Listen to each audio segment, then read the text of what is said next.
তো এরকম কোনোটাই মাধ্যমেই আপনার কিন্তু দোয়া কুনুতের যে হক এটা আদায় হচ্ছে না। এবং বেতের নামাজ এটা কিন্তু ওয়াজিব একটি নামাজ, এই নামাজকে আপনি ইচ্ছা করে ছেড়ে দিতে পারবেন না এবং ওয়াজিব সবসময় চাইলে আপনি তরক করতে পারবেন না। এই জন্য বেতর নামাজ গুরুত্বপূর্ণ। এবং কি আল্লাহর হাবিব সাল্লাল্লাহু আলাইহি ওয়াসাল্লাম বলতেন, ইন্নাল্লাহা বিতরুন ইউহিব্বুল বিতরা, আল্লাহ রাব্বুল আলামিন নিজে বেজরকে আল্লাহ রাব্বুল আলামিন নিজে ভালোবাসেন। সুবহানাল্লাহ।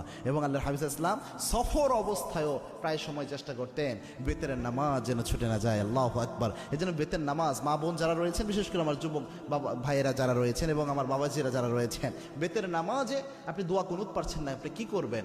প্রথম যদি আপনি দোয়া কুনুত না পারেন তাহলে আপনি যে দোয়াটা পড়বেন, রব্বানা আতিনা ফিদ দুনিয়া হাসানাহ ওয়া ফিল আখিরাতি হাসানাহ ওয়া কিনা আযাবান নার।